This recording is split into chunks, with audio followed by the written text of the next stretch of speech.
It's Andy Aladort. Make sure you check out Nez Says, the guitar YouTube show hosted by David Nesdahl and Ty Price, Thursdays at 8 o'clock on David Nesdahl's YouTube channel. Check it out.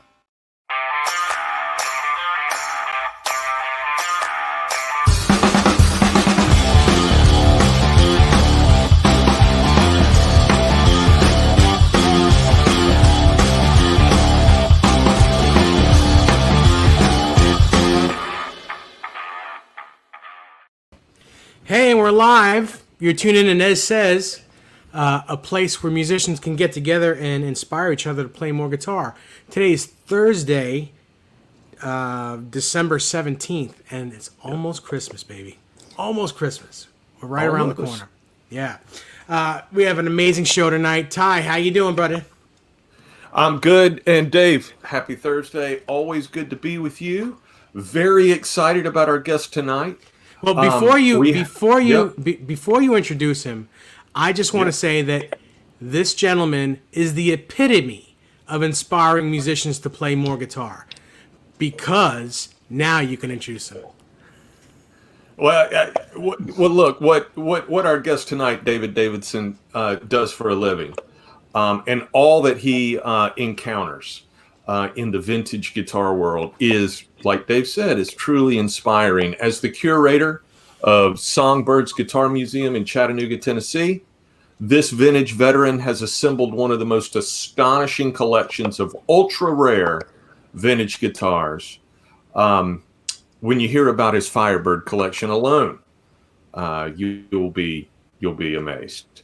We look forward to having a engaging conversation tonight about all things guitar. Please welcome to Nez Says, Mr. David Davidson. David, thank you for being here. Hey, thanks, Ty and David. It's good to see you guys. David, I've known you, a 20 very plus. long time. 20 plus years. I'd say more like 26 years. Yeah, it could be that long. Yeah. And I hope you guys are staying safe. Crazy world out there. We're just still trying to get ahead. Yeah. Yeah. Same here.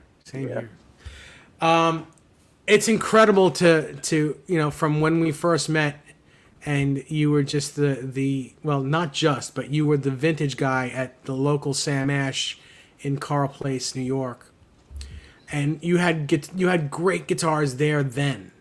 Not only did you do vintage, but you did custom shop stuff. But you had a customer base that trusted you so much, and your customer base, including me, was humongous.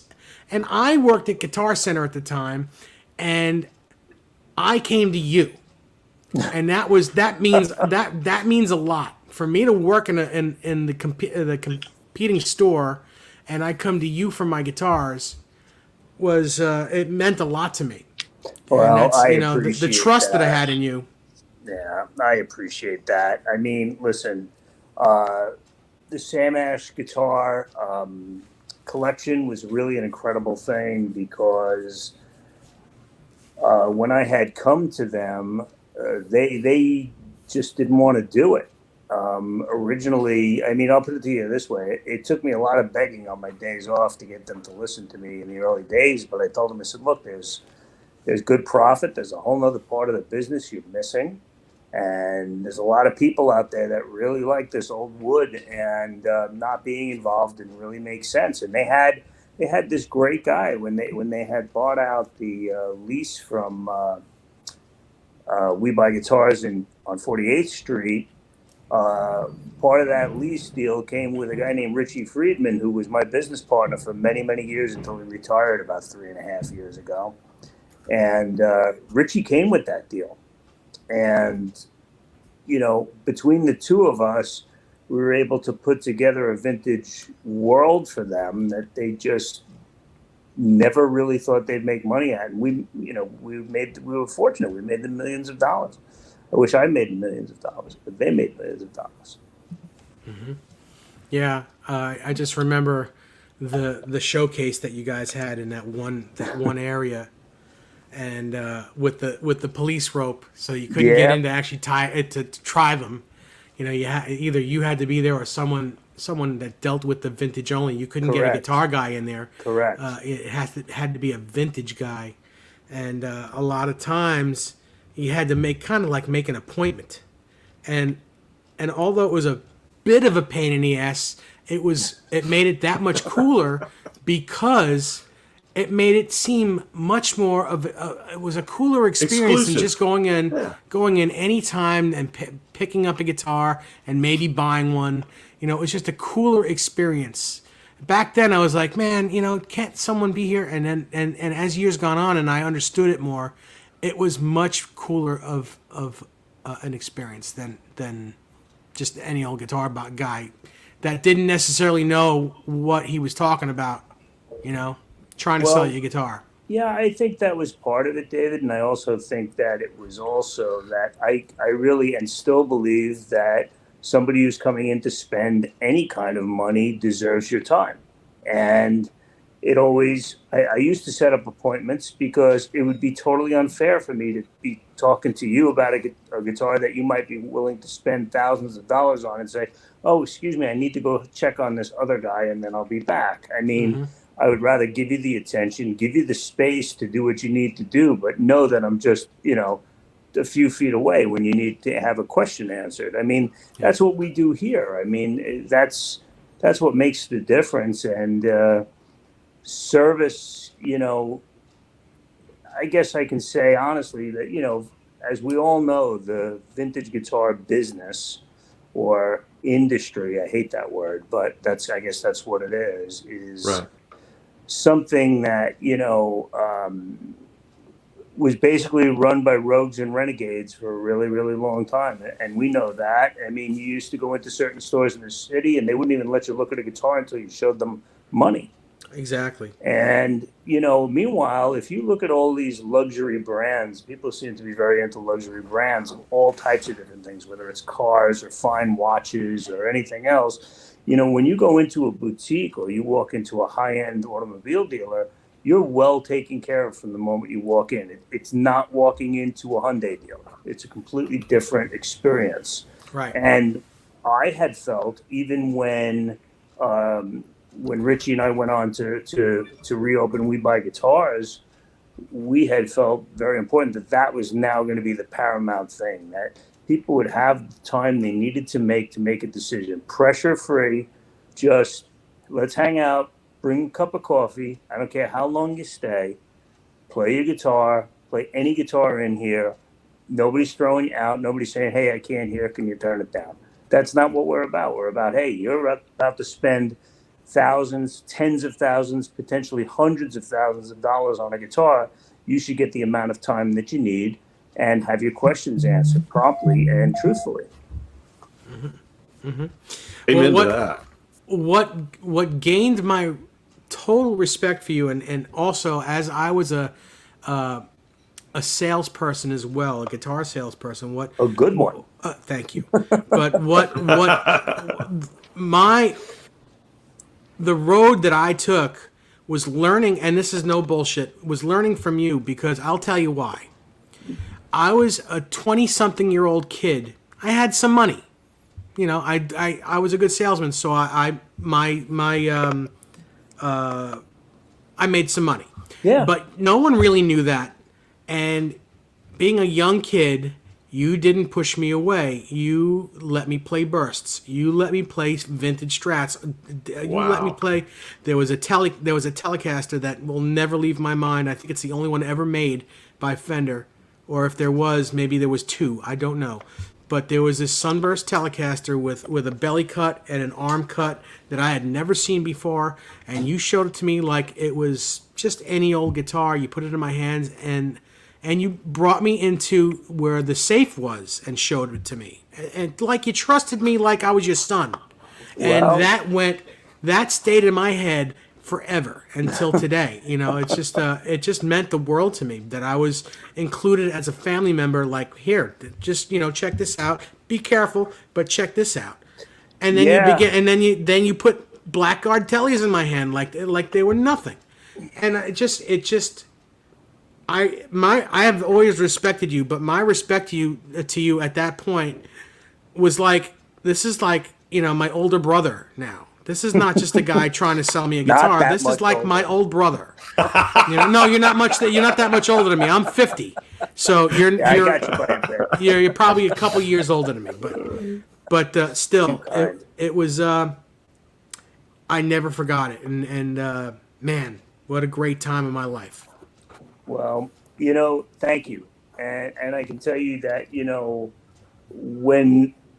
when we did Songbirds, and obviously when you go into a venture like that, there's a couple of different camps. I was in the educational camp, and then there's people that are in the money camp, and then there's the people in the production camp and booking the acts and everything else that needed to be done to promote the museum.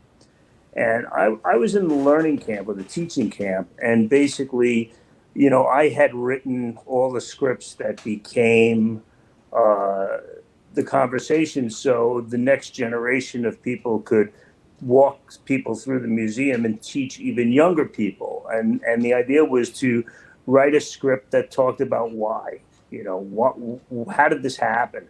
I mean, Richard Smith called it the sound heard around the world when he talked about Fender guitars. But I mean, let's really call it what it is.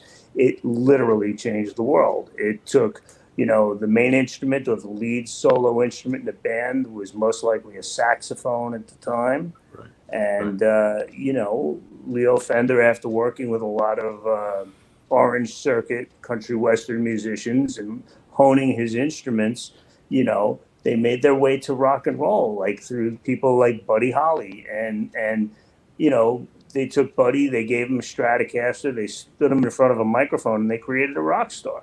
Mm-hmm. And a lot of that has to do with the guitar, because the guitar is an extension of you. It's look at Chuck Berry. He used the thing like a sexual instrument because, let's face it, guitars are sexy. They're shaped like women. There's a reason behind all of this. Mm-hmm. Very true. Very true. Let's before and I mean that you have a Stratocaster right beside you, and we're talking about how sexy the guitars are. I mean that design when that design came out, and it was a crazy shape, right? I mean today it's iconic. But when it was released, it was really game changing. Like you said, I mean, it was next level. Yeah, engineered within 5 months, and by a team of people. From what I understand, the only part of the Stratocaster that was actually Leo Fender's idea was the vibrato. The body shape, the tummy cut, and the arm cuts were done by people who played guitars like Bill Carson, and George Fullerton, who actually understood guitar playing and what a guitarist needed. Leo was an engineer, and he figured out, how to work out certain things. I mean, in all seriousness, you think about the period of time in 1954, and you say the fact that he was able to come up with this idea for this vibrato system that is functional. Yeah. To this day, not made much differently than they were originally. I mean, and I guess that's a testament to the guitar. You can still go into your local guitar center, Sam Ash, wherever, and buy a well-made custom shop vintage reissue, which is not made much differently than the original guitar was. Mm-hmm. It's a testament that they got it right the first time. They nailed it with the Esquire, they nailed it with the Broadcaster, and then they nailed it with the Stratocaster. I mean, they had the top 3 successes in guitar history for a long time. I mean, and even when Gibson came out with their Les Paul counterpart, because they've always been punching at each other, And when Gibson came out with their Les Paul counterpart, I mean, honestly, to get the guitar really right, it took 5 years. I mean, it wasn't really, it came out in 52, but the Les Paul wasn't a fully functional, it didn't hit their peak until 57 with the addition of the Seth Lover humbucking pickup, the PAF as we call them. That changed the world too. I mean, all of a sudden you could turn it up and you weren't humming and screeching. Made a big difference. Mm-hmm. Well, tell us about that Strat next to you. What year is it? And This old thing? No. That old thing. Yeah, it's a 62 Stratocaster in Sonic Blue. Very reminiscent of the Stratocaster that some of the Beatles used in that time. Uh, this one is a little bit later, 62, so it's not a slab board. And for those who don't understand, I can explain. Sure. It's just that the neck and the fingerboard on a slab board are both planed flat and then joined on a flat level. Where after a few years of that, in a cost-cutting maneuver, they decided to do a curved board, which they curved the neck and put a curved rosewood fingerboard that was much thinner, which saved them a tremendous amount of money. So it may have only been 10 cents a guitar, but when you think about how many guitars Fender made, it turned into a lot of money. So this is the later non-slabbed or curved board, but there are two actual curved boards. The early ones are slightly thicker than the later ones, and this is the thicker of the two.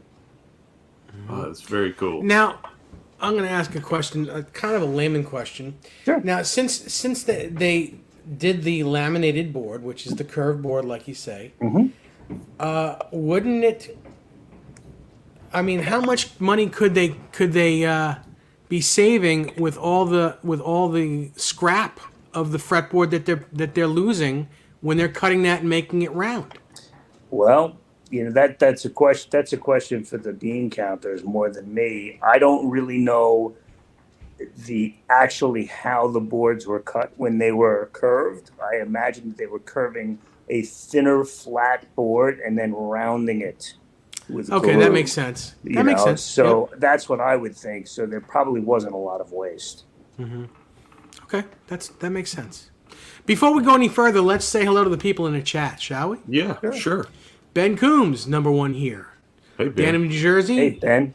Thomas Santiago. Guitar Man 45. Thunder Falcon is here. Thunder Falcon's the coolest name on YouTube. That's like Edwin Crane is here. David Ennis is here. Let's see. Hey, David. Dwight Bailey is here. Good video this week, brother. Very good video. Vinny 5150 is here. Chris Bevan is here.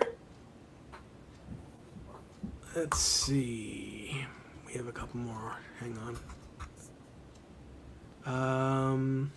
The Chad is here. Hey, Chad. Hey, Chad. Headstock Harem is here. John Reynolds is here. Brian Spalding is here. Charlie John S. Reynolds. Charlie S. Sean Zimmerman is here. And we'll say hello to more people as they come in. Let's see. Crosstown Art is here. Art. Yes. Nice. Matt Johnson is here. All right. Thanks for showing up, everyone. We'll say hello to more people as they show up. All right. So what year did you actually start this? Well, it started for me when you say this, I'm thinking you're thinking the business or you're thinking about the obsession, because it's two very different things. Well, let's do both. By the way, Crosstown Art says, "You sold me my dream like Placid Blue Telly." Oh, very cool. That's I cool. don't know his handle, but I would probably know him by name. But yeah, so the obsession started that when I was a child. My uncle, Lucky, they called him. His name was Bill Nimmo, and he owned the Port Jefferson Music. And when I was a kid, I was given the task when my parents would take us out there on the weekends of sorting through a goldfish bowl of picks to sort them out by colors, because that's how you keep a kid busy. But that was the first place where I saw cool colors. Like, the colors attracted me so much to see, pastels. He was a Fender dealer. He was a Gibson dealer. He was a Gretsch dealer. So to actually see stuff like that, I didn't even really know quite what I was looking at, but it kind of stuck with me. And the discovery of playing guitar happened after I was at a neighbor's house listening to his older brother's records while his older brother wasn't home. and fell in love with a guy named Chuck something, Chuck Berry. Chuck Berry. So I fell in love with this guy, and I went home to my parents, and I just couldn't stop talking about this guitar. And I just in my head, the songs kept going over the Maybellines, the Johnny B. Goods, and it just kept rolling and rolling. And I was 9 years old, and my sister for that birthday bought me Chuck Berry's One Dozen Berries, which was my first my own personal rock and roll album. Because before that, I listened to my sister's stuff when she was older than me, which she doesn't want me to say.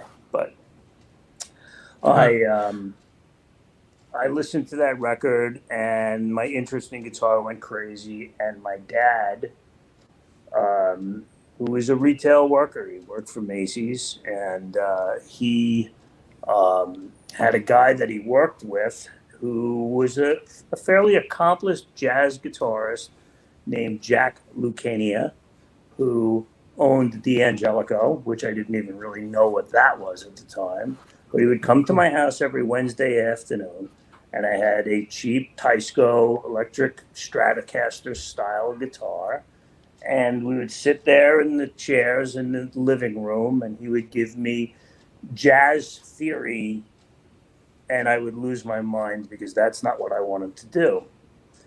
So after maybe a year, could have been 10 months of doing this, I confessed to my father that I wasn't going to get anywhere with this and that I really needed to learn rock and roll. And, you know, my parents didn't have any money really, so it wasn't like they could go out and hire a teacher. This guy was doing it as a favor to my dad, and I was too young and too unappreciative to have understood what a gift it was. And I wound up, not taking any lessons and kind of hanging out. And I was young, so when I got old enough to, kind of ride my bicycle further away from the house, I would go to a little music store in my hometown of Plainview, New York, called Straub Music, that was owned by a gentleman named Bart Straub, rest in peace. And I would ride my bicycle up there and hang out. And one day I went in the store and there was no one there. And I was like, hello, hello. And I hear somebody banging around by the back door. So I kind of walked there. I know I wasn't supposed to be there because it was like offices and stuff. But I walked to the back and there's this guy unloading a truck, one guy. His name was Tim. You never forget it. And I thought that he was really old. But looking back, he was probably around 27. Because I was such a little kid. It's just a crazy thing. But he said to me, hey, kid, you help me unload this truck, I'll buy you a sandwich. And there was a great kosher deli next door. Amen. And how am I going to turn down a pastrami on rye? So, no, you don't turn those down. You don't turn that down. So Yeah. when I was done helping him with the truck, he did come through and whatever, $3 or whatever it was for a sandwich and a drink. And he said, hey, look, if you want to come back tomorrow and help out around here, I can't really pay you, but, I can give you a sandwich and I can teach you stuff. And I thought that was pretty cool, And I couldn't get there every day, but I got there most days. And then one day I got there and this giant of a man comes walking in the store, and I'm standing behind the counter because I had just had the incredible power bestowed upon me to actually be able to restring a nylon string guitar, because everybody loves that little knot at the end of the bridge. Mm-hmm. So I finally got my chance to learn how to do that. So I was reveling in my new skill. And this man walks up to me, he says, what are you doing? And I said, I'm putting strings on this guitar. I didn't realize it was the first time I had ever saw or met the owner of the store. And he had no idea that I was there. And he got the guy, Tim, and he was kind of back and forth and came back and he says to me, well, this is the deal. You can hang out here and you can help out. And I know he's been buying your lunch, or we'll buy your lunch And if you can work a few days after school, and if you work on Saturday for a few hours, now this is all way before working papers or anything. Mm-hmm. The world was different. So this is 75, I was 12 years old. So the great thing was when the store was closed, there was a record store in the basement, and there was also a great guitar repair shop. And the technician, whose name, believe it or not, was Abe Rivera, and Wow. and he was like a TV radio guy like Leo, and that's where his background was. And he was the first guy who taught me how to read pot dates. And there was no book. There was no book written at this time that talked about potentiometers. So it became something that you could actually now decipher, because nobody understood serial numbers. So you didn't look at a burst and see the first digit is 9 and think, oh, it's a 59. Nobody knew that. Nobody knew anything about it. So the pot dates were like a miracle secret that I learned. So I took my new harnessed power. I'm laughing when I say it. And my dad worked in the city in Macy's on 34th Street. And I would go to work with him on Saturday, and he would put me in a cab and they'd take me to 48th Street, and I would walk around, and you know what 48th Street was like back then. Like, you were stepping over guys passed out in the street. It was a terrible, terrible time, that whole Times Square area. And I would go into one store and the next store, and then if every once in a while I'd see a guitar and kind of knew what it was before the people that owned it, the store, knew. So you could look at a guitar and it was said 1968, used 1968 Les Paul custom, and I would look at it and know it was a 58. But people didn't know because they didn't know anything about serial numbers back then. And you would tell by taking the cover off, and the guy would be like, "Why do you have to look in the back?"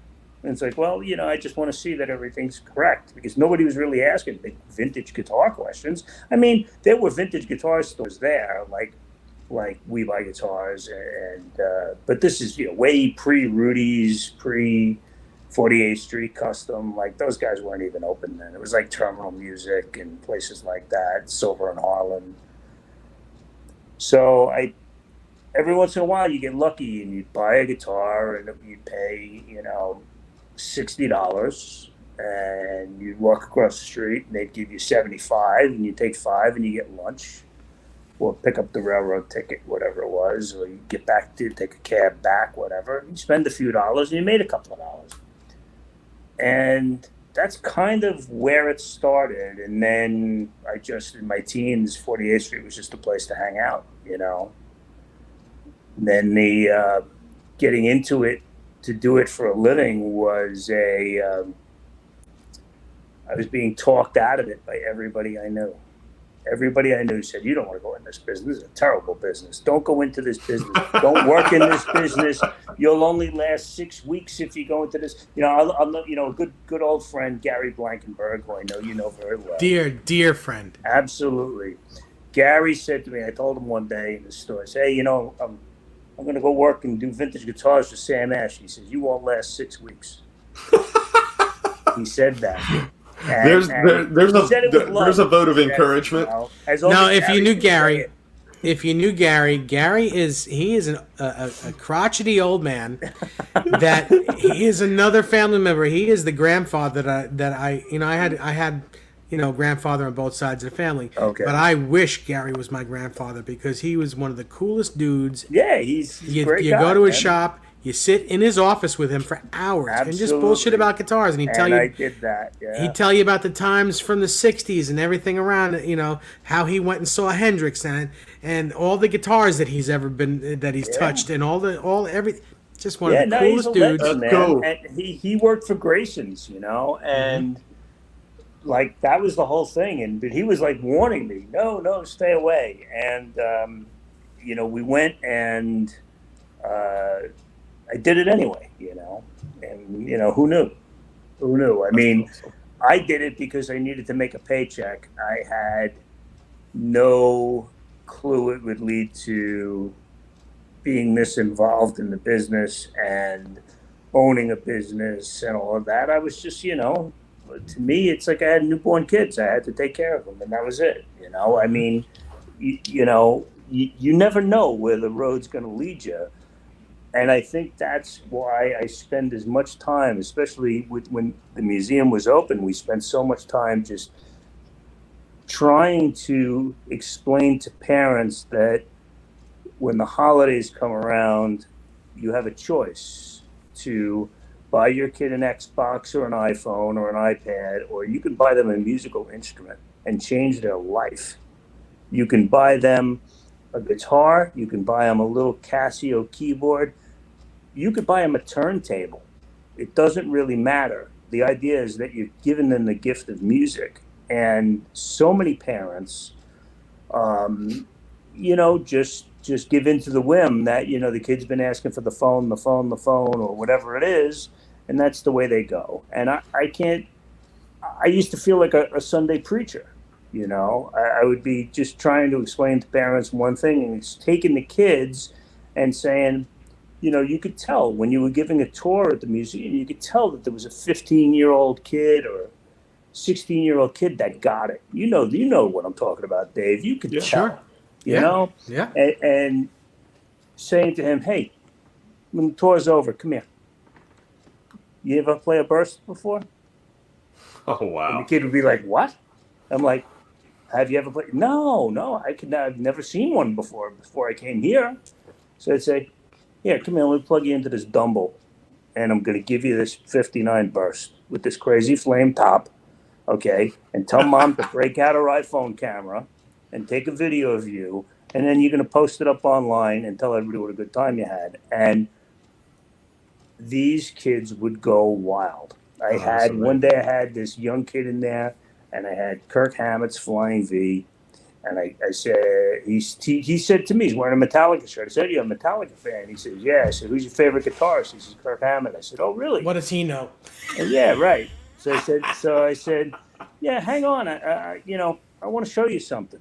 So I go in the back and I take this guitar out and I walk over and I hand it to him. And he's openly weeping. He's openly weeping. And I'm saying, I made an impact on this kid. Even if it's for 10 seconds, 30 seconds of his life, he won't forget that, and maybe 20 years from now, he's the guy who's replacing my generation in the vintage guitar world, because I'm not the first generation guy. I'm like a 1A guy. The guys that were the first generation of vintage guitars, a lot of them are old and retired, and some of them have passed. And I'm like a 1A guy, But I wear that badge with pride. I stand on a lot of shoulders of people that did this really well before me, You certainly David, learned from the right guys. Yeah. I mean, look, I worked with Richie for all of those years. And to me, Richie was a legend, He is a legend. He is. Yeah, he is. And great guy. And I'm glad that he's kicking back now and rewarding himself, 45 or close to 50 years of this as a livelihood, that he has decided to do it. I know he misses it, but, he's at a point right now where he's comfortable with what he did. He left a great legacy for his kids. In honor of our partnership, when Richie and I closed down We Buy Guitars and I reopened, I changed the name on purpose. I own the name. I own the name as much as Richie does. But I said, I want him. That's his family's name. That's not my name. I only had 17 years of that. He had the whole thing. Well, your store's name it rolls off the tongue really amazingly. It's easy to remember, and it's just such a great name. Well Strung Guitars. Come on, that's fantastic. Well, that's my daughter and my business partner, Paige Davidson. She was the one who came up with that name, and she worked on doing the logo, and along with a relative. And she came to work as the social media person at Songbirds. And she grew up with guitars laying all over the house. I mean, you can imagine what it was like because you live the same way. There's practically guitars hanging from the ceiling. They're everywhere. They're everywhere. Right. So she grew up that way, And so she always had that natural built-in thing. And, she took some guitar lessons when she was younger and she was playing a bit. But she, went away to school and she tried a couple of different things. And when she came to work for the museum, she was really good at it. I mean, she did all the social media and she was good. And I was like, holy moly, she's grown up so much. She was just a high school kid. And now, she's like an adult. Mm-hmm. And she was with the museum, I think, for, the first 2.5 years. And the job had kind of run its course for her because she was living in New York and working from home. And the upside was gone. And Richie and I had just closed We Buy, and I was unsure of whether or not I wanted to just stick my toes in the sand or if I wanted to continue to do this because I was fortunate to have the option. And Paige says to me, well, you're thinking about maybe another store someday? She says, because I'd be interested in something like that. And I was completely caught off guard. I was like, there's that sense of you're so unbelievably excited, you're so unbelievably scared, and you're so unbelievably proud all at the same time. And it's like getting hit with 3 clubs. And we decided to, start searching out a store, but we started business right away. I had an enormous amount of clients that, just weren't taking no from me when I'm saying I don't really want to do this anymore. They were like, well, you have to, And so I at that point, I was just saying, well, I'm still building the Songbirds collection, so I'm going to concentrate on that. But eventually it just became, look, I'm extremely grateful. All of these people through these years, they could buy their guitars from anybody, Words on the street, we're not cheap.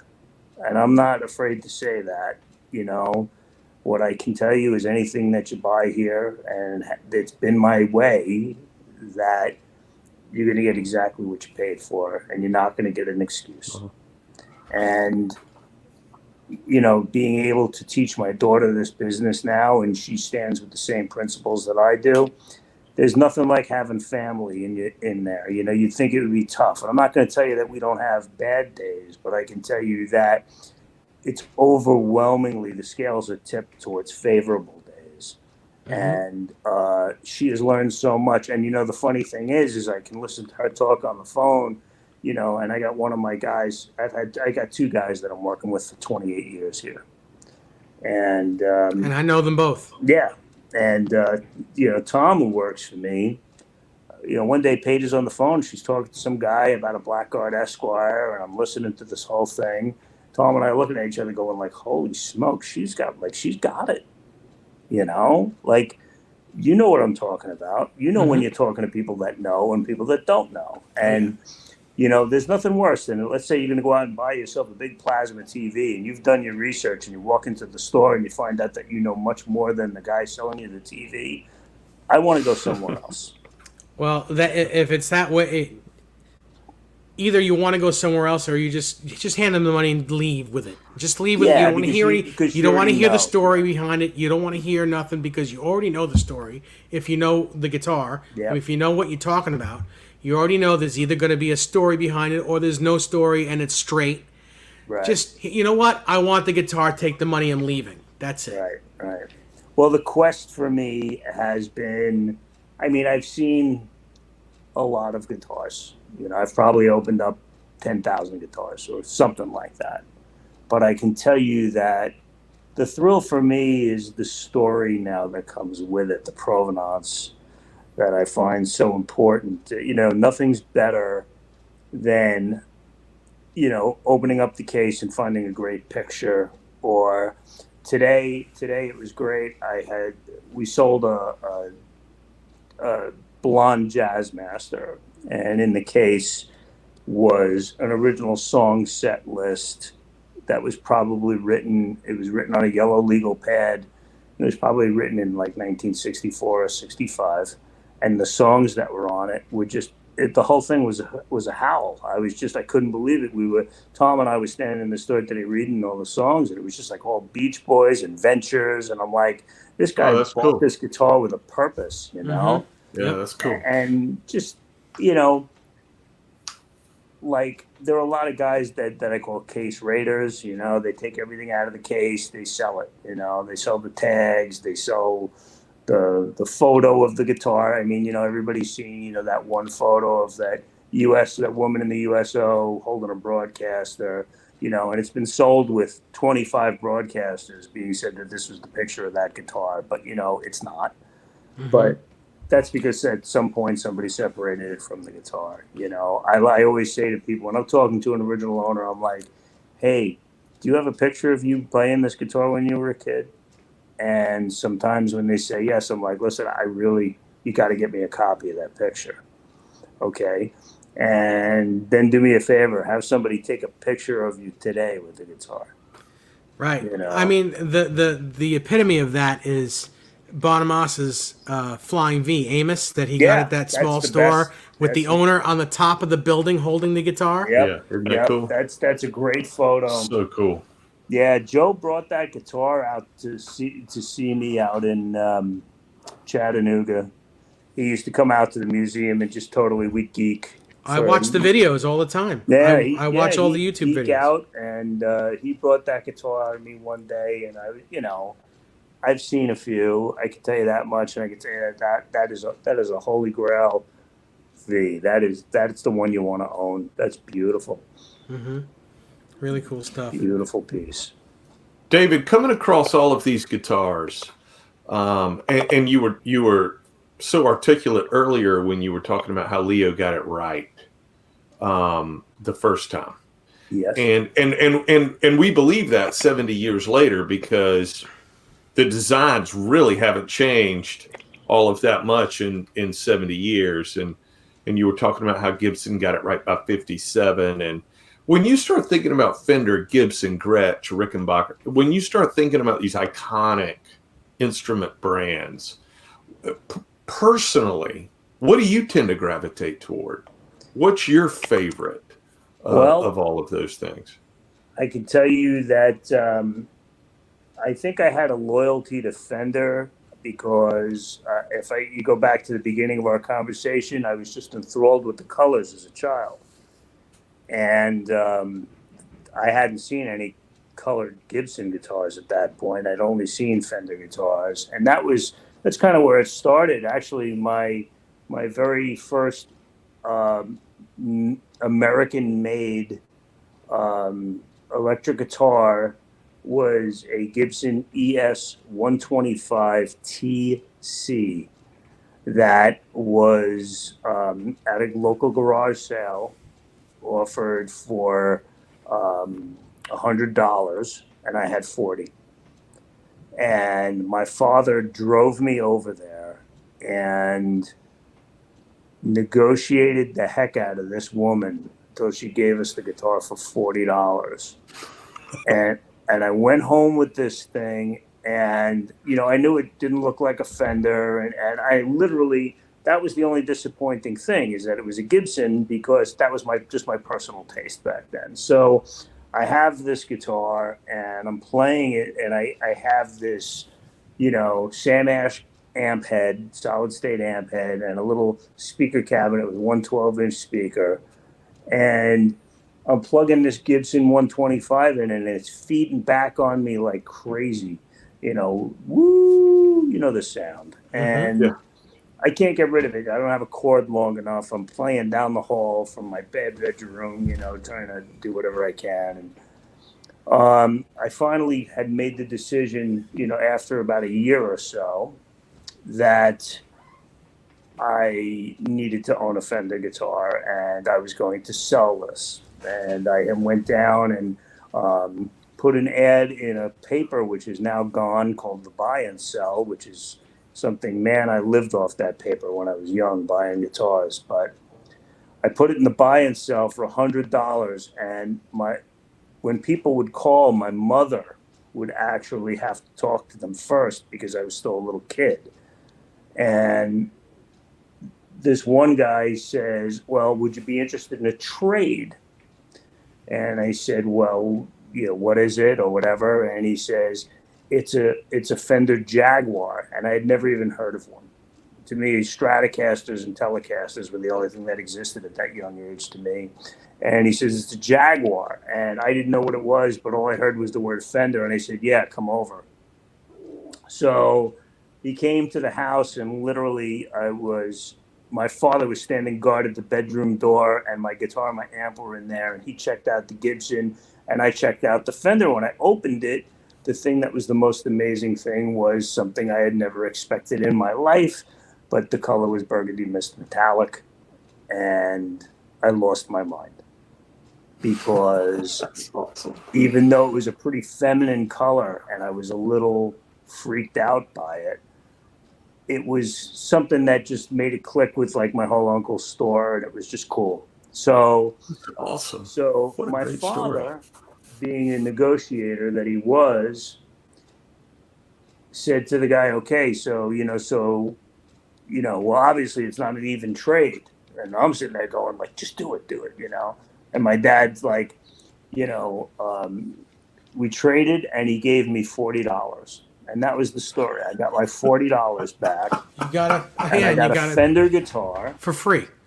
Yeah, that stayed around with me, for many, many, many years, and that's kind of like how it started for me, guitar wise. It was like that was my first like solid body Fender guitar, and after that, I was just looking forward to, well, hopefully one day I can get a Stratocaster, and it didn't work out that way. I had found out about someone in a neighboring town who went to a different high school, but I kind of knew people he knew that his father had a Fender Esquire that he was going to be selling. And, I didn't know much, but I rode over on my bicycle on a Saturday, and the father showed me the guitar, not thinking that I was serious at all. And, it was a 56 Esquire with a really nice V-neck. And it was, back then, every guitar you saw was clean. It was just crazy. Yeah. It was so long ago. The guitars weren't even that old. And,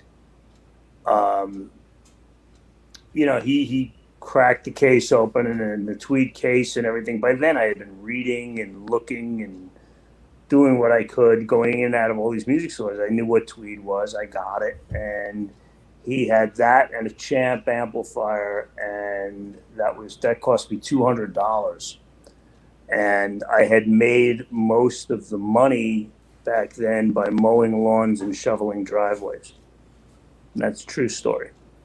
I love stories like that. It's you don't hear that stuff anymore. You just don't. But I was just always on the quest. I mean, people used to put amazing. tweed amplifiers in the garbage. I mean, when we were kids, we were obsessed with vacuum tubes. I don't know why, kids and electronics, but vacuum tubes were the coolest thing to me. So you would see an old TV in somebody's garbage, and we'd want to get the tubes out of it. We had this whole big bucket in my friend's garage, like a 5-gallon pail filled to the top with tubes, which I wish I had now.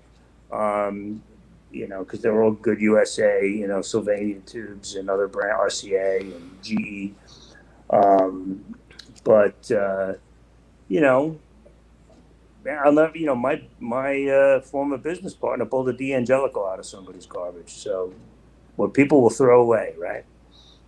It was a different time. I know. Yeah, I wouldn't do that now. Now they lock you up if you look at somebody's garbage. There was a time, of course you know this, there was a time in, I guess all throughout, but in the 70s where I would see a tweed amp, on someone's garbage right on the edge of the driveway because either was no tubes in it or it just wouldn't work because the tube had busted. Right. And some of these people didn't know any better. Oh, it doesn't work anymore. I got to throw it out. Throw it away. Yeah. Yeah, one of the things that always reminds me of that, and just how things have changed so much. Like you were talking about that, but now they put it on eBay. They don't put it at the end of the driveway. Mm-hmm. But I had this experience once, and I've told this story before. And anybody who's ever seen me do anything online before, you're probably bored to death of this, but it needs to be brought up. I was working in Sam Ash and had the vintage guitar department, and this elderly couple comes in one day with a brown Gibson case, and of course, I'm very excited because it's a brown Gibson case, but it's a big case. It's going to either be a jumbo acoustic or an arch top or something.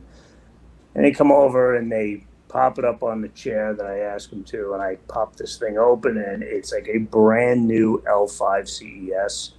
Wow. With PAFs, 1957 Sunburst, but it was literally like a brand new guitar. And tags and everything else, and the original sales receipt from Sam Ash Music in Brooklyn. And that blew me away, and I can't remember the number, but it was like $375 or something they paid, and they said, we're interested in selling this guitar, and it belonged to our son, but the very familiar story that the son went off to Vietnam and didn't come back. So they were finally selling the guitar. So it was a little bit of a heartbreaking story, or I should say a very heartbreaking story. But so they're going to sell this guitar, and it's got the receipt in the case. So I said, well, do you have any idea what you want for it? And the woman says, well, you can see on the receipt that we paid like $375. I would think, half of that would be good. And I remember thinking to myself, that Animal House thing where you got like the angel on one shoulder, the devil on the other shoulder. And I said, why don't you have a seat? And I said, and I just taught him. I just said, look, these are some of the greatest jazz guitars ever made, and it would be an absolute crime to sell this inexpensively. And I think that because it was originally bought in this store, that if I talked to the boss, meaning Jerry Ash, that he's going to probably be interested in us getting this guitar. So why don't you just hang with me for a minute, And when I got on the phone and I called Jerry Ash and I told him the story, and he says, well, what do you think you can get it for? And I said, well, I know I can get it for nothing. I said, but I don't think it'd be right. I said, these people held on to it all these years and they kept it so nice, It's not cracked. It's, he's asking him all these technical questions about the guitar because the man knows guitars. And I said, well, it's just as beautiful as the day it was made, and it'd be a real shame. And he says, okay, do what you think is right. So I considered the fact that the store needed to make money, but I also thought about the fact that they held on to this guitar all the time. And if I remember correctly, I gave them $2,500, and she was floored. The man was just, hand me the money. He already had it spent. But the wife was, she was floored. She says, you could have bought that guitar for $150. I said, yeah, but I got to sleep, And I wouldn't sleep at night if I bought that guitar for $150, So what's that guitar worth today?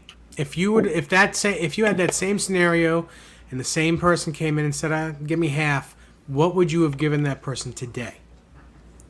Well, it all depends upon a lot. There's a lot of factors. I mean, there was still somewhat of a market for jazz guitars at that time, which doesn't really seem to exist much anymore. Or either that or it's people I have no contact with, and I don't know why. I guess my reputation was built on selling solid body guitars for the most part in thin lines, and I guess that I'm not the first place that people come to when they want to buy a Super 400, and I understand that. I know that there's plenty of guys out there that they're not the place to go for a Stratocaster, so I respect that.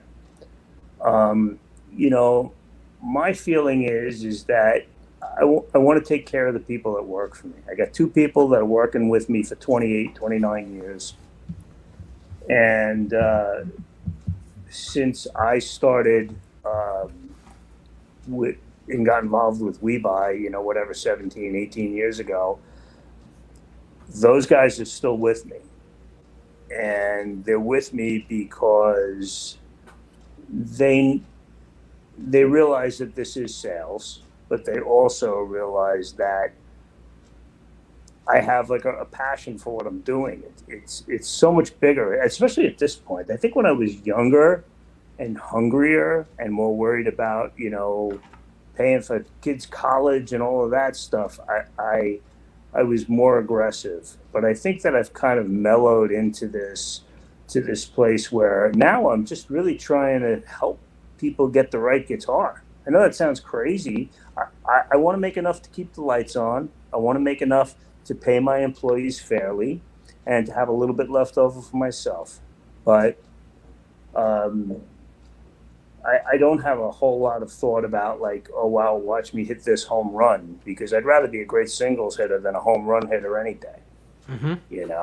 I've always equated, Gary Blankenberg told me this. He says, you equate guitars to baseball. And he says, it'll help you a lot.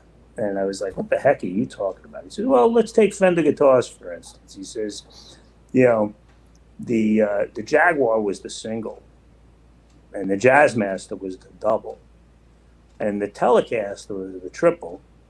And he says, and the Stratocaster was the home run, And I said, no, the Stratocaster was the grand slam, and the Telecaster was the home run. And we go back and forth, but baseball analogies always seem to fit really well. And even when you're selling, it's like, if you make a little bit on everything, and and we talked a little bit earlier tonight about this, it's just, there's no more wholesale and retail to the vintage guitar market anymore. You basically, everybody has to pay retail. Yeah, and and it's interesting. I mean, I always equated kind of to the automobile business in the fact that, when people go in to buy a car and they want to buy a Chevy Blazer. I'm just making up an arbitrary car, but they want to buy a Chevy Blazer, and the thing's marked at $30,000, and somebody says, "Well, I'll give you $22,000." It's funny because there's just not that much money in cars, especially cars like that. I mean, if you're buying a Rolls Royce, there's a lot of money in it. But, if you can afford a Rolls Royce, you're not asking for a better price.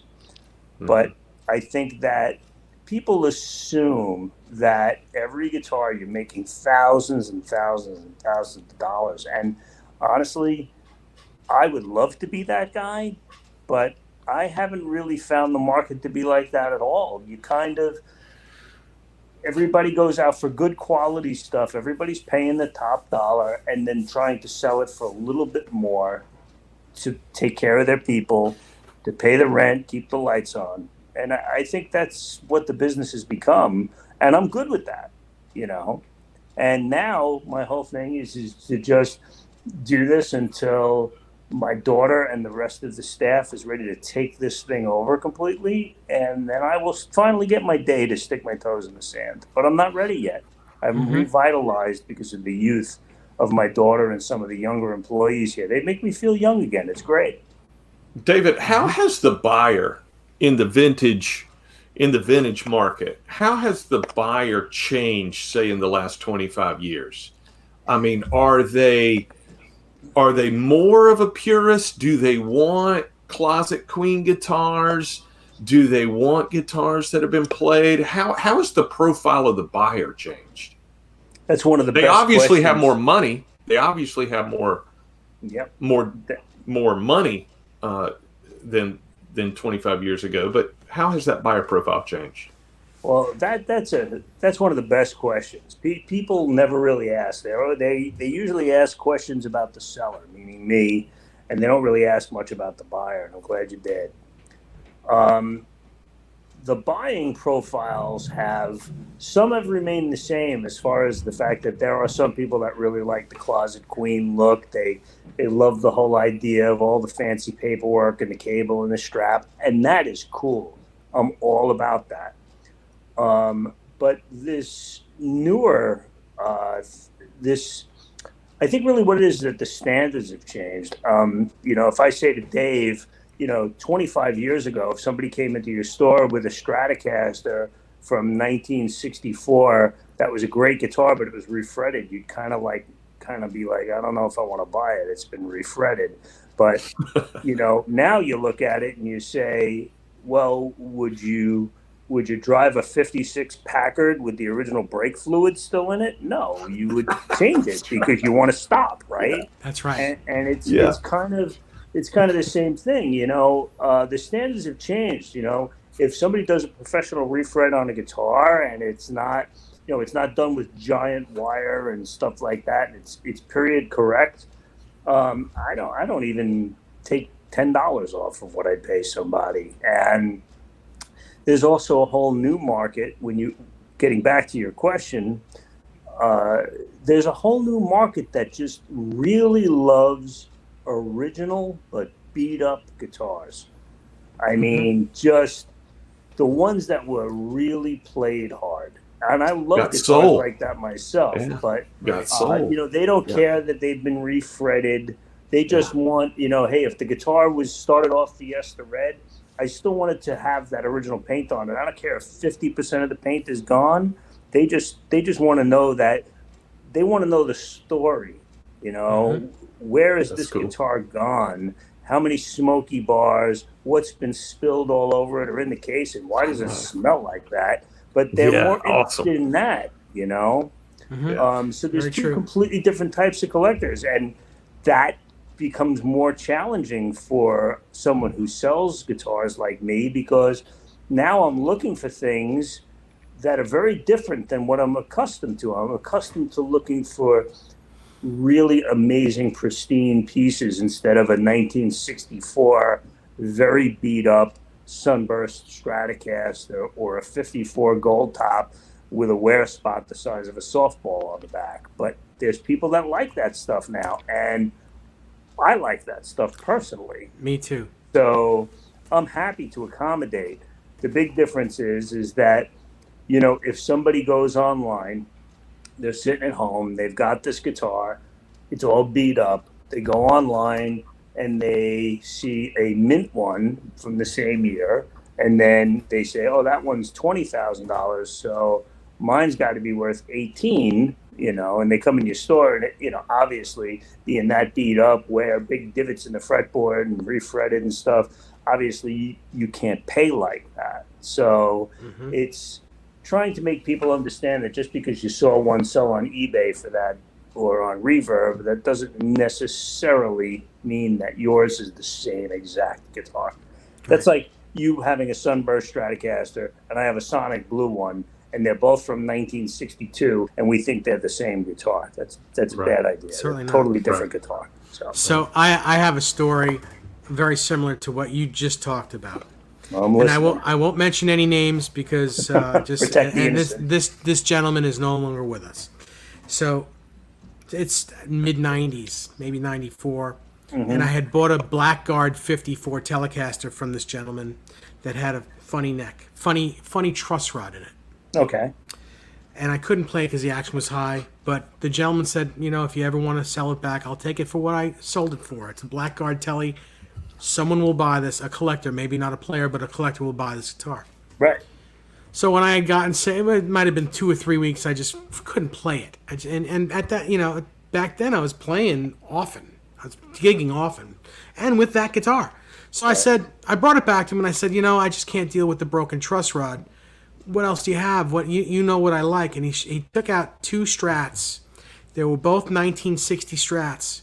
One was as pristine as the day it was sold, right, in 60 or whatever, and the other one was quite beat up, kind of like this. Yeah, of course, it didn't have the pink paisley, but it was a beat up Sunburst Strat, slab board. Everything that you would want in a Strat, and I played both guitars, and of course the beat up one was the one that had, it was like a fretless one or didn't have any frets left. I bought that guitar. I took that one because the vibe on it, and it felt better, and it resonated better, and I mean, of course, as a collector, I would have taken the new one, but I was playing this guitar, and I played many gigs on it. So what did I do? I took it to our friend Larry Fitzgerald. Yeah. And I said, good man. Fret this guitar. Do not plane the neck. Right. Just put the frets on and plane the frets. but the neck was straight anyway, but he didn't have to do that much work. Right. And it became one of my favorite guitars. And when I had to sell it years later because I didn't have any insurance and I had a medical issue, Right. I sold the guitar for a lot of money. And then the guy who bought it for me, to this day, I mean, maybe a year ago, still gives it to me that he won't sell it. And I'm like, that's the guitar that I'll never get back that I loved so much. Right. And it was the beat up one, not the clean one. It was that much better of a guitar. And everyone I put that guitar in their hands said that was the best Strat they've ever played. Well, it just proves that some people know what they're talking about. Yeah. You know, David, and that's a big deal, no doubt. David, you're talking about this new market of players that want these played-in guitars. These guitars that have all of this character and they have this story behind them. Obviously, the big companies, Fender, Gibson, are making these relic guitars. They're making custom shop guitars to 55 spec, to 56 spec, whatever it is. How good a job are they doing? How good a job is this? So if I buy a master built 55 Stratocaster out of the Fender custom shop, how well are they doing that guitar? Because that guitar, although very expensive, is still going to be a lot less than the investment that would be required to acquire a real 55. So how good a job is the custom shop doing? You know, I would say it really depends where we're talking about Gibson and Fender and what models of guitars. But let me just say this. When Fender came out with the 70th anniversary broadcaster this year, that was because Tim Shaw came to Songbirds, and I opened up every 1950 broadcaster, all 14 of them, okay? And we went through them together, and he literally did every pickup measurement. He checked every spec so they could nail that guitar. And I will tell you that I'm lucky enough to have one. Thank you to Fender. And I can tell you that it's actually a wonderful instrument. Is it a 1950 broadcaster? This is the 70th anniversary model? Yes. Okay. Yeah, looked at the model yesterday. Is it a 1950 broadcaster? Well, no, it's not exactly a 1950 broadcaster. It does everything that the 1950 broadcaster was intended to do, except it doesn't quack the same. You know, it's like a duck. You know, it's that expression. If it looks like a duck and walks like a duck, well, it does all those things. It just doesn't quack like a duck, but it's close. And I think for 75% of the players out there that can't shell out $100,000 plus for a real broadcaster now, getting a guitar like that is an incredible bargain. I could say the same when Gibson is coming out with their new Carina Explorer. They came to me and with a incredible patented technology that they have, with a 3D scanned our Explorers completely. I mean, so they could make the guitar correctly. Now, you think about this. When did the historic program begin for Gibson? I don't even remember. 86. Was it 86? The historics were 86? Okay. So when they first came out with R9 Les Pauls, they weren't even close. And they could have made them close the next year, and they could have made them perfect the year after that, but they dragged that out over 20 years because that's good business. And when Henry Juskowitz owned the company, that was his plan was, well, we'll change one thing a year and just get people a little closer and more excited, and they'll buy a new one and trade the old one. But, now there's just an incredible saturation of R9s on the market, Yeah. But everybody still pines for the brand new one that's done just right. I can tell you that that Matt Kaler and the guys over at Historic now, under the new leadership of J.C. Curley, are making probably the best product they've made. Last year, I went down to Austin, Texas, to Willie Nelson's ranch for before South by Southwest. We were invited down there with Gibson, and we were hanging out. And I was talking, and we had presented Chuck Berry's son with Chuck's actual 345 that I had at Songbirds, which is so Charles Berry Jr. Wow. sitting in a room. I bring this guitar in. He had no idea, and they just lost their mind. But the reason, just getting back to, I know that was a little sidebar, but the thing is that we went and we were on a tour bus of all these great Gibson guitars that the historic program was putting out. And I got to tell you, when Gibson was in their prime, the golden era, 8 out of every 10 guitars was pretty amazing. 2 were kind of okay. And what period of time do you define as their golden era? To me, Gibson is, the 1950s up until 1965. Okay.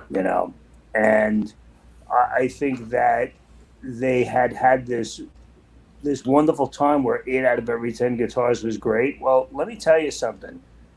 I would put that number on what Gibson Historic is doing now.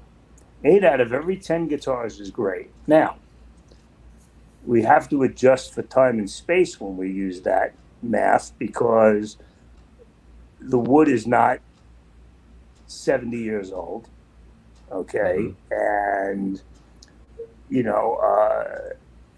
you can't make a guitar sound exact, even though I think that's everyone's goal over there, is perfection. And I don't know how obtainable perfection is, because I don't think, it's just the laws of physics. You just can't get that mahogany anymore.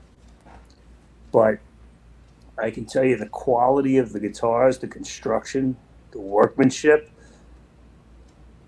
is on par with what I saw in the 50s. In other words, on 50s guitars, not in the 50s, because I'm not that old. But I can tell you that the guitars themselves are made with a pride. It's like, one of the great things that happened in this perfect miracle of Fender and Gibson is competition in the 50s and the 60s and onward, is that, those guitars that we love so much were made in a period of time in America where America manufactured virtually everything themselves, number one.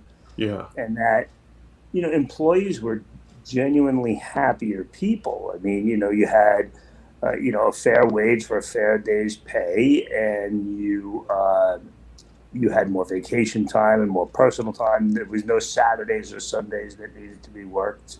And people had more time with their families, and we made not only the best guitars, but markets we've given away. We made the best automobiles in the world, and that's questionable now. And we made the best wristwatches in the world with Wittenauer and Longines and all these great companies, and we gave it away to Switzerland, the whole darn business. And it's kind of like we don't make all that much here anymore like we used to. And the guitars that are made here in Corona or in California or even in Nashville by Gibson, it's hard to get people up and motivated now because society has changed, people have changed.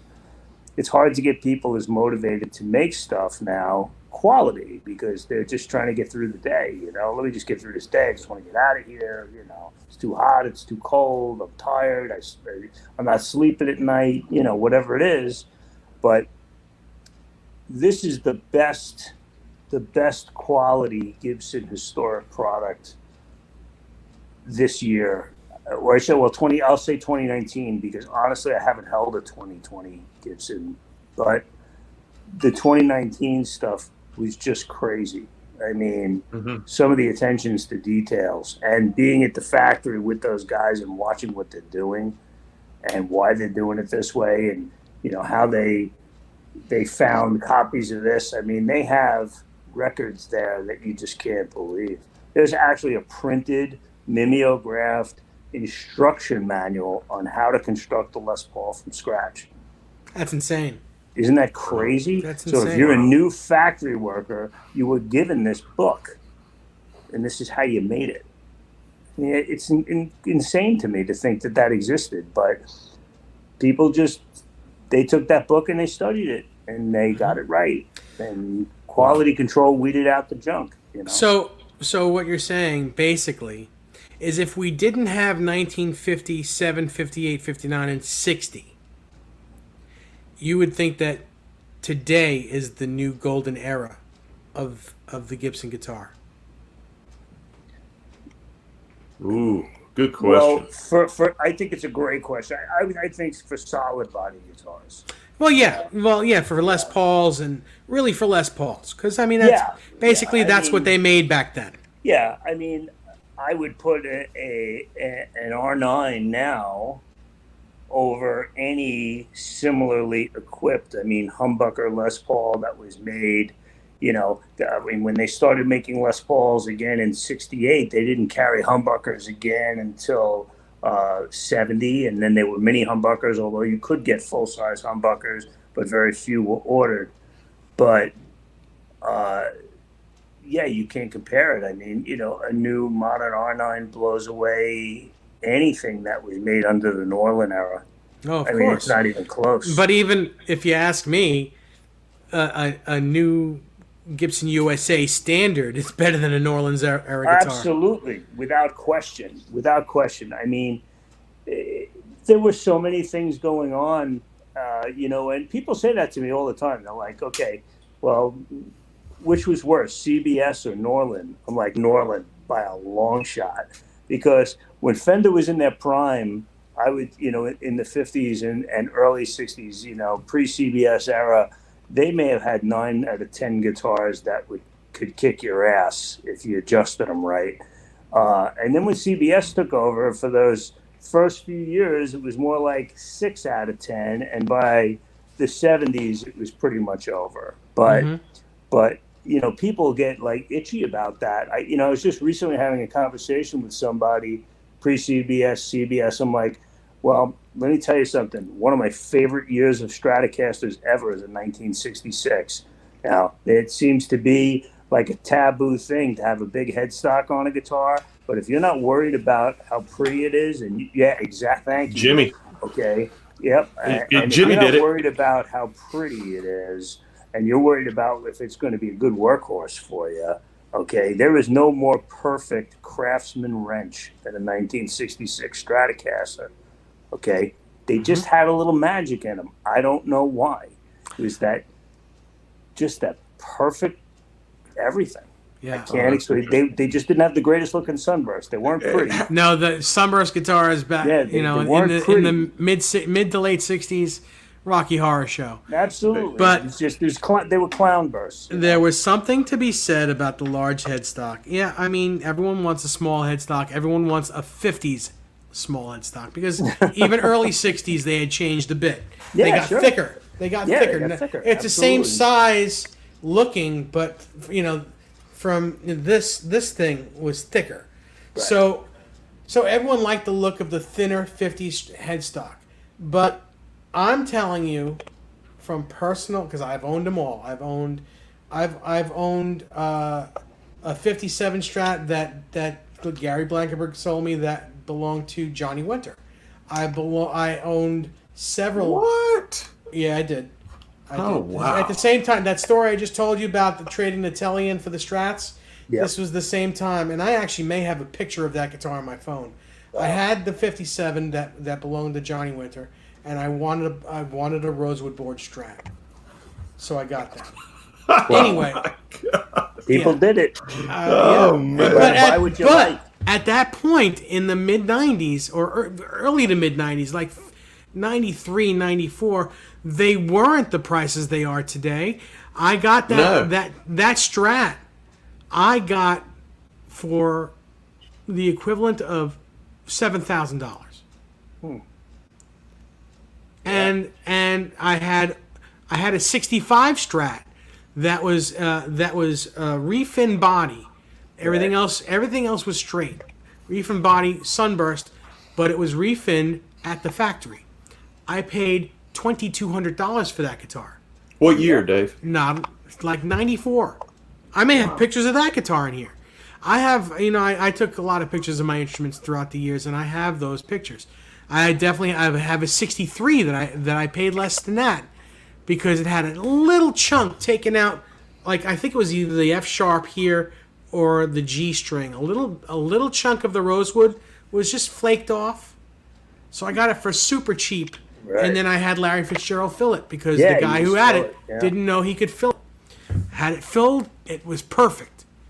It didn't have a lot of rosewood left on it. It had been worn down. I refretted it, but it was the only refret. It was the same old frets, but it was worn down. Anyway, back then they were attainable. They're a lot less attainable now, but all the vintage guitars that I had bought through the early to mid '90s were very attainable on a regular person's salary. Agreed. Yeah. The market. Okay. Well, I have a really honest insight to this that I'd love to share. For at least 24 years, a Stradivarius costs at least $1 million. At least. And those of you who don't know what a Stradivarius is, it is a violin. And after 3 or 4 drinks, it becomes a fiddle. Yeah, I think you're right. Well put. I think it's always a fiddle, personally, but that's me. And it's not like he made 5 of them. He made lots of them. Now, true, you're talking about 300 years, but with those instruments going for so much to such a small, many fewer violinists out there than guitarists, and yet the holy grail of vintage guitars, which for many people could be a 59 burst, in their opinion, you can find a wildly topped one for a fraction of the cost. And guitars have changed from like what Dave is talking about. I remember hanging out on 48th Street when maple neck Strats were $750, didn't matter what year, $750, and rosewood boards were $350. And a burst was $3,500, which was a lot of money, back then. That's pretty crazy. But the interesting thing is that, these guitars have gone up, and it's only as people who can put them in their same mental category as they'd put a Stradivarius or they'd put a Fabergé egg or statuary, they understand where the market is. That's why there needs to be a good market of playable beaters out there for the guy who just needs the tone and he doesn't care about how much it's worth, and that brings us back, circles back to the conversation we were having earlier about all of these new customers. I'm not going to say new to me, new to the market, that just love that, they watch their guitar heroes on TV, and if they're playing a guitar now, it's beat to crap, and they want to know why, and they want to know about the miles. How do the miles get put on there? I'll tell you how. Because back then, when those guitars were new, people didn't own many of them. They owned one guitar. That's right. And they played that guitar until it's unplayable. And then they would sell it and get a new one. Yep, 100% right. And the thing is that, two very different tools, Fender and Gibson. I mean, the Gibson is a dental instrument. It's a fine-tuned piece of machinery, and a Fender guitar is a craftsman wrench, but it shows up for the job every day, gets dirty. You can, you can pretty much drop them on the floor. It's not an easy guitar to break. Okay, where a Gibson, you breathe the wrong way, and you can lose a headstock. So, it's a very different animal. But yet, I think that any guitar player who plays electric guitar, who aspires to have tone in his life, needs a few staple guitars in the arsenal, and I think that, a Les Paul and a Stratocaster are just two of them, but, a Telecaster and a 335 wouldn't hurt either. All those guitars you just mentioned are right there. Yeah, those are your staples. I mean, when I advise a lot of people that I don't sell guitars to, and there's reasons for that. Not everybody's a match all the time, but I do talk to people quite a bit, and that's kind of like what I do with my time at the store now. Is I have a lot of conversations with people who are decided to dive into the rabbit hole, of vintage guitars. And,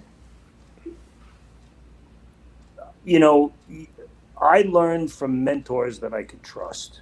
That's the bottom line. You got to cling to somebody that knows what they're talking about and who you can trust. I don't care who that is, if it's me, if it's somebody else, but I learned by asking tons of questions. And, I know there are certain people in certain stores that get annoyed when people call and ask a lot of questions. The one thing that I can tell you is it's overwhelming majority of the people that have asked me questions over the years eventually came and bought a guitar.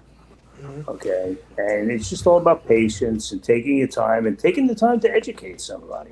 I mean, I've called customers of mine and say, hey, listen, I'm going to be opening up this Stratocaster today. I know you've never seen the inside of one. Why don't you come down here today? I'll wait for you. Let me point this out, point that out. Take out your phone, take some pictures.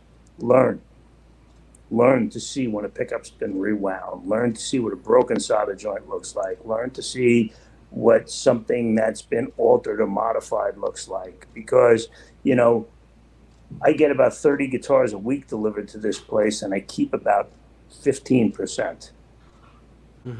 All right, because there's just so much stuff out there that's been hacked. And it doesn't mean that there's no home for those guitars.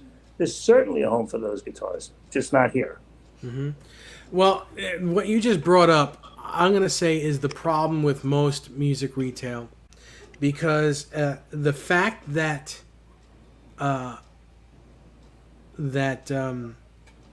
salespeople are commission-based salespeople.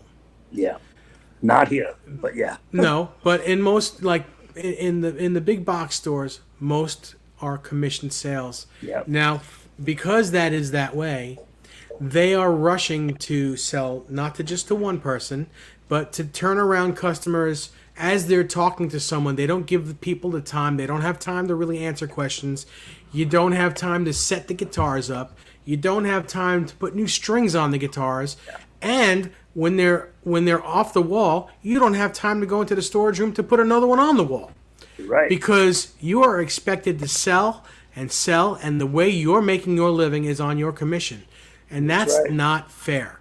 And now I know it's part of life, but there has to be a happy medium, and I don't think, even to this day, I don't think there's a happy medium for the customer to get what they deserve, and for the salesperson to get what they deserve, and for the store to make a good living.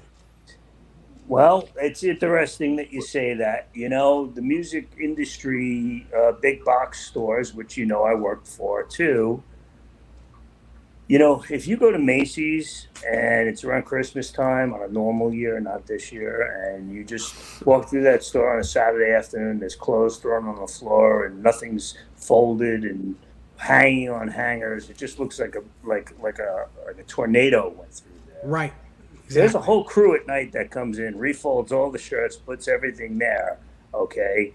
But when you work in big box music retail, anything that's wrong with that store is your responsibility, okay? If that department doesn't look a certain way, if things are not merchandised properly, it falls on the department manager, which trickles down to the salesperson, and the salesperson is spending less time selling and more time doing someone else's work. And there's no way to make a living like that. Well, when I worked at Guitar Center, it was even worse than that. If you didn't, what's the word I'm looking for? If you didn't earn the commission that got you over the base salary they give you, Right. if that happened too many times, you got either reprimanded or fired.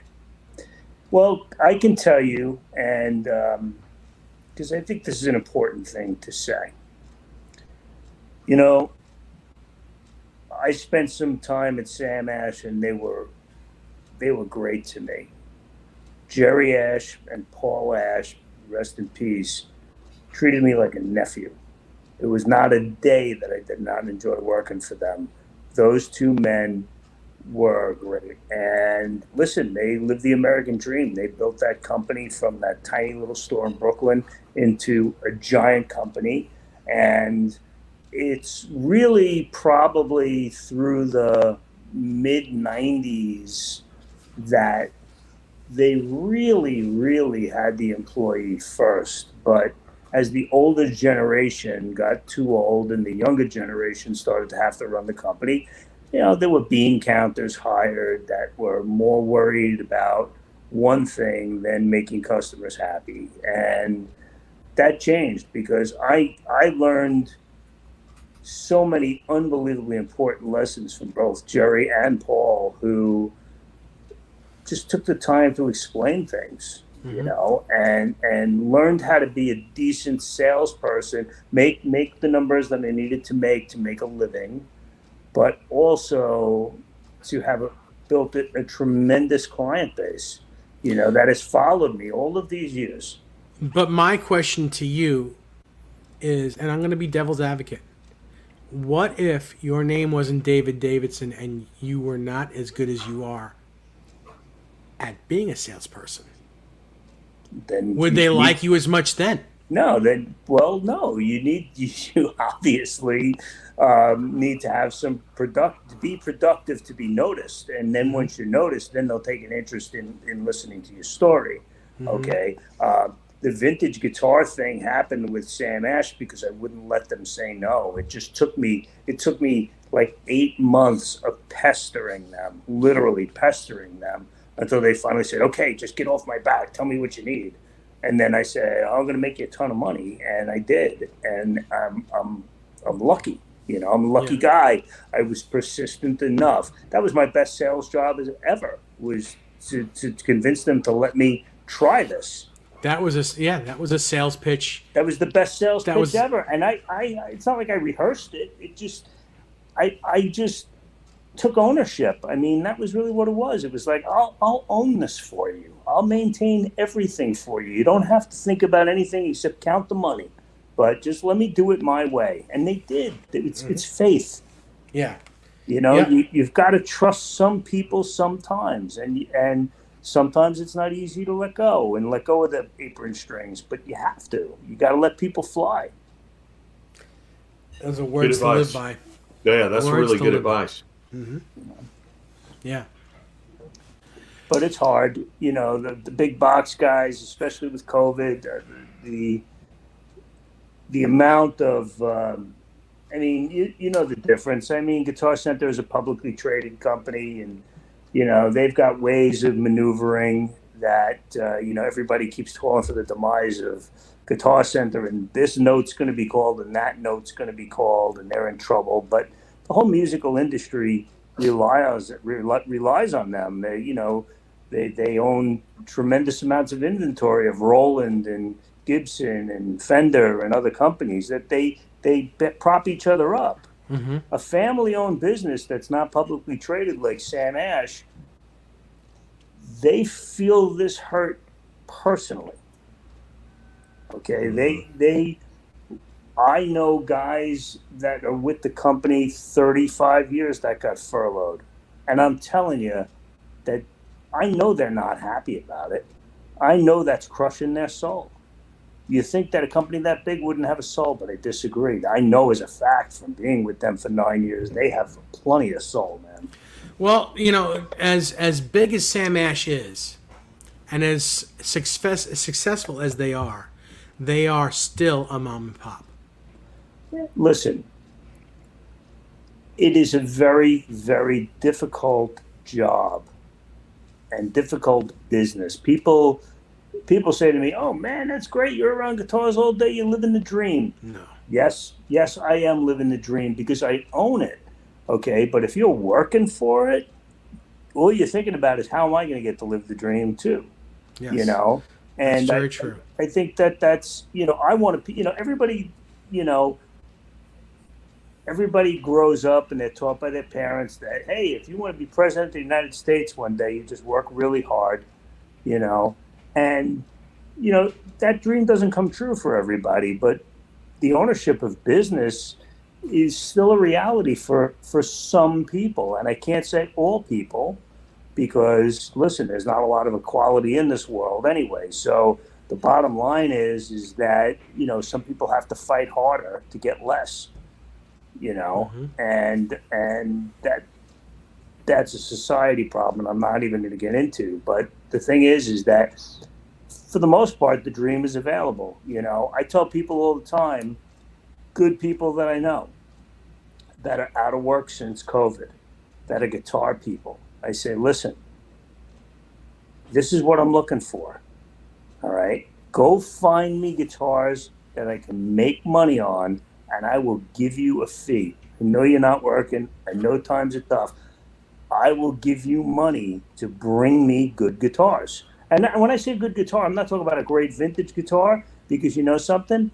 I'm more than happy. I don't really do anything with custom shop here. I don't really sell that kind of stuff. But if I can help a guy out and make, a couple of $100 on a guitar to flip me a guitar that, he doesn't have the money to lay out, but he can make a couple of $100 and get a grocery trip out of it, bring me that stuff. Bring me those guitars. I'll help you out, man. I'll give you a finder's fee. I'll start tomorrow. Good, because here's the thing, right? Everybody's got to start looking out for each other, man. Yeah. We're in an unprecedented time in our nation's history, and I want to feel. I hated the sorrow of 9/11, but I want to feel like we did this several days after when we were together as a country, and if that means helping your brother get a meal or helping him, pay his mortgage that month by just doing a part, by saying, hey, I'll give you a finder's fee, bring me something cool. I'm all about that. And, I'll make a little less. I'll make a little less if it helps a guy out. And you maybe not necessarily make that much less. You might be able to get it for the price you'd normally get it for. Maybe. But if I can just, like I said, if I can do that and get a guy who's hurting a little bit, a guy laid off from one of these big box stores that knows a little about guitars, has some customers, he's got a customer base, and he talks to them and says, hey, I remember you bought this guitar. Do you still play that? If you don't, I know somebody who wants to buy it, Yeah. Because I'll take those guitars, and even though I don't sell them on a retail level, I'll put 10 of them together and I'll trade them out to a buddy of mine who doesn't really do vintage guitars and needs good generic used guitars. So I'll sell him, some good custom shop stuff, and I'll get myself a really cool, 1960s 335 that walked into a store that he doesn't even know what it is.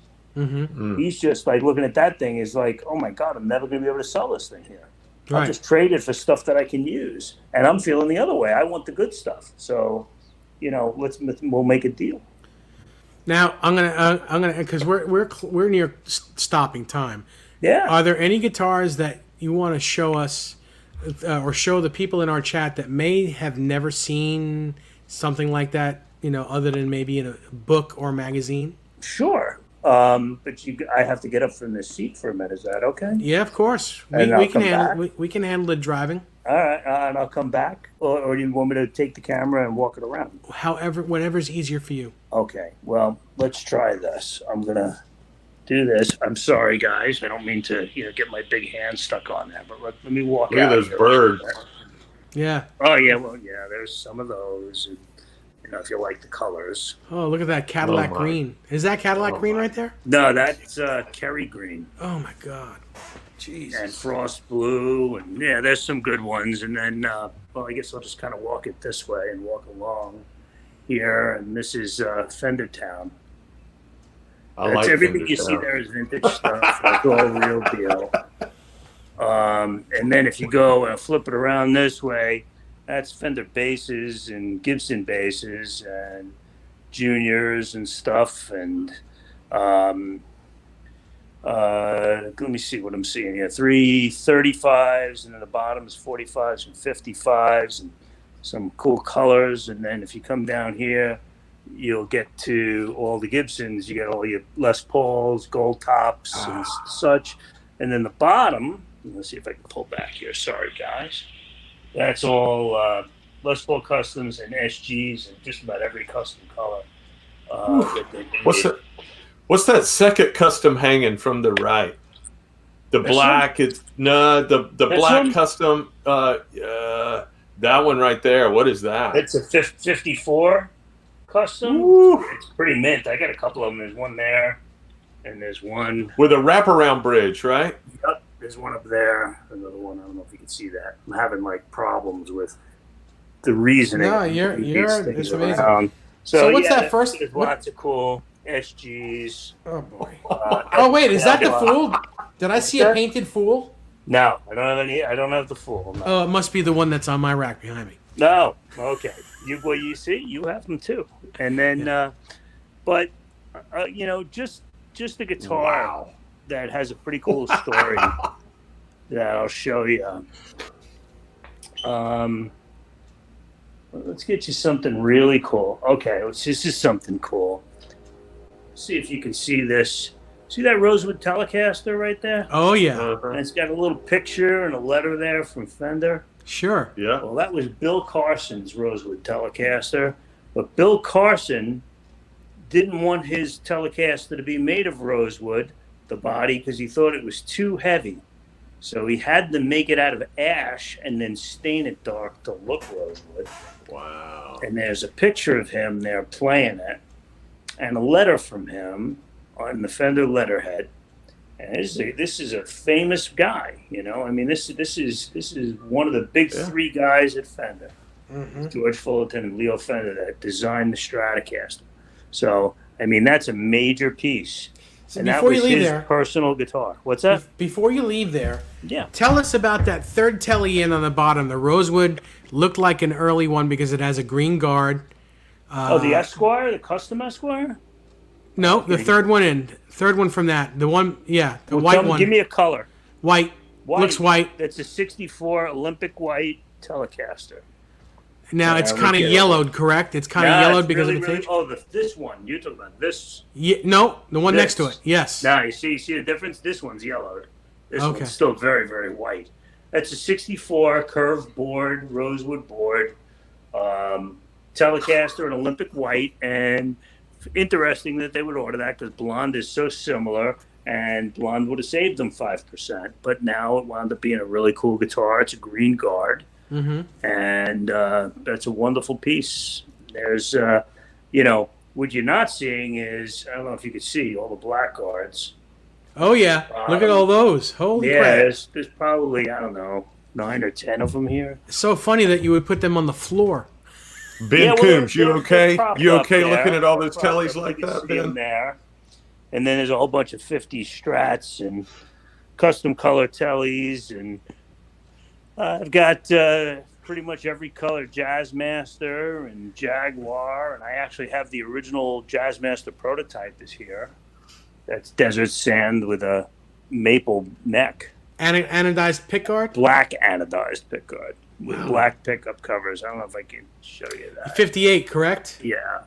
Let's see. It's so early that it doesn't even say Fender on the tailpiece yet. They hadn't even had the tooling to do it. My God. So that's Sherwood that the Green. Sherwood Green one has got my name all over it. Yeah, I got a Green, Sherwood good green. I got nuts. a foam green. I've got Fiesta with gold parts. Fiesta with nickel parts. Dakota. I've got most of the colors. So, I can't wait for you to get down here. You gotta I'll be there. come on down. You know what? Maybe after Christmas I'll come down. Because I mean, it won't be crazy for anybody. I'll come down on a day I don't have dialysis, and I'll spend an hour or so down there. Yeah, no, that would be great. I'll come down there and spend a week. Yeah. We'd love to have you. So we're closed. I'll be there a We're week. closed until January 4th. Mm-hmm. Tomorrow we're open, and then we're closed because I always believe in giving everybody off 2 weeks around the holidays, let them have a little family time, and that's just something that I did going back to the We Buy days. I just think it's really important that people have time to kind of freshen their legs. We are a very busy store, and we sell a lot of vintage guitars, man. It's crazy. We're really Guitar Man fortunate. 45 says, "Can we all come over and spend the night?" Yeah, come on, man. Just bring an air mattress. By the way, two of my friends that are very good acquaintances of both of ours say hello. Lenny Campanelli and Lenny. Dennis Del Gaudio both say hello. Some good people right there. Yeah. Yeah, it's always it's good to see them when they're here. So, and Lenny's got a special place in my heart. So, I always like to see him. You've got a beautiful collection there, David. Beautiful. Well, we're having fun, but like I said, none of this would be possible without the people that came before us, that did it first, that taught us. And, now, before too long, we'll be handing it off to the next generation to try to keep kids, playing music of some sort instead of, worrying about their Snapchat, Well, you made such a great point earlier when you said that, Fender or Gibson, they're not competing with one another. They're really competing with Xboxes and iPads. Absolutely. And I thought that was a very insightful point that you made, that they're really competing for attention in general. So yeah, I mean, the society has pointed us into a world, where, instant information gathering and misinformation gathering. It's crazy. I mean, you just look on some of the forums and you read some of the guitar forums, and I mean, I can't tell you how many times I see things, people would write things about Songbirds Museum, and I'd be like, obviously I know that they had never been there, because whatever they were writing as the gospel was completely false. Or somebody who's 25 years old who has a Facebook page about vintage guitars, and people look to them as a guru, and I say, how much experience can you have at that age? It's just not possible. I mean, unless you're some kind of phenom, you cannot gain the 40-year advantage of being around these things for 40 plus years. You can't learn this in 2 years. This is a lifelong investment, and I learn something every single day. I'm disappointed when I don't learn something every day. My father would say, you got two eyes and one mouth. Keep two open and one shut. You'll learn a lot. Very true. And that's kind of where I come from in this, That's very true. Especially the like you just said, the people that think they know it all at 2 years. I mean, you're at 40 plus, and there are lots of guys with that much time in that still sometimes can't identify a fake Les Paul. Well, that's a two-tiered thing. First of all, the fake Les Pauls that are being made today are so good compared to what was being made even 3 or 4 years ago. Correct. And, somebody once told me that, the Greeks invented the coin in 320 BC or something, and the day later the Romans copied it, or vice versa. when things are worth money, there's an incentive for people to make a fake, Right. and if somebody walks in here and they say to me, I'm really concerned that, or I just got this guitar, and, people carry guitars in here like they're carrying a sick baby. They're holding it in their arms, and, people are like, well, what are you going to charge? What will you charge me to look at this guitar? And I'm just like, put it up here on the counter. I'm more interested than you. I want to see what it is. I want to see what they did. I'm not going to ask you for money for something like that. Yeah, of course we do a formal appraisal thing, which costs money. But seriously, it's not good for the longevity of the business to ask people for money for your opinion. Because that's really all it is. It's my opinion versus someone else's opinion. I don't consider myself a guitar expert. I hate that title.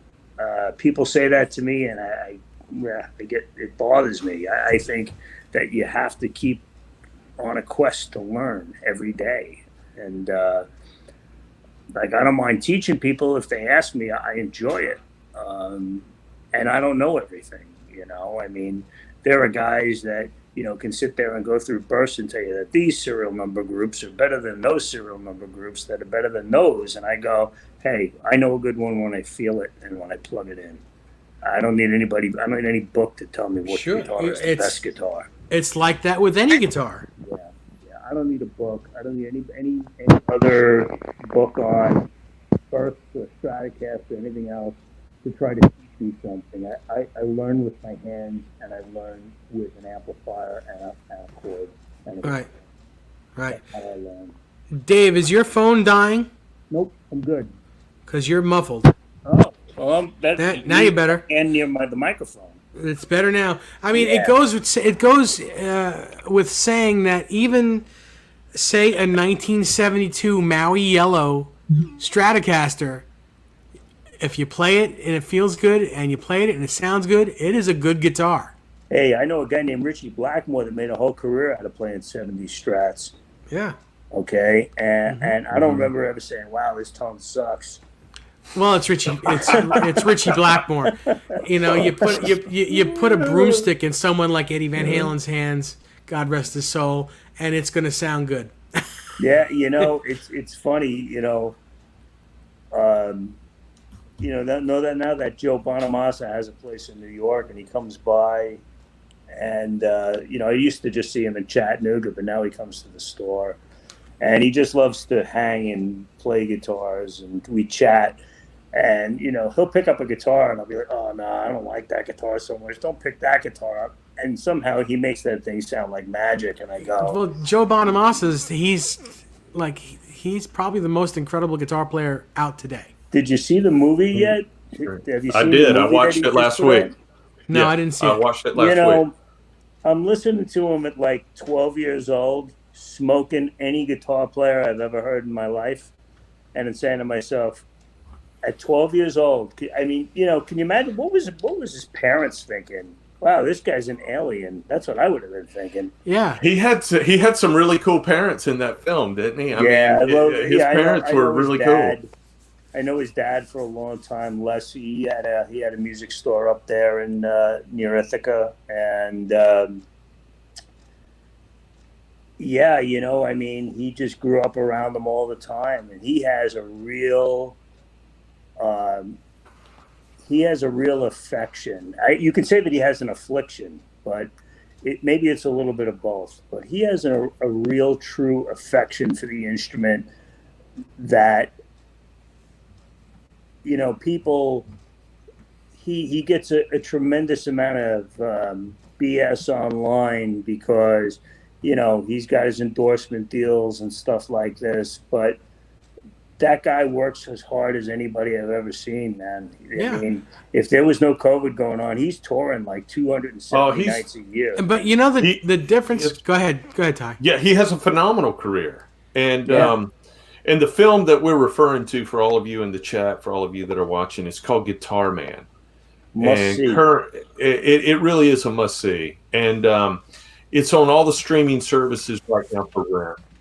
It's extremely affordable, and it's the best 2 hours you're going to do. Other than this show.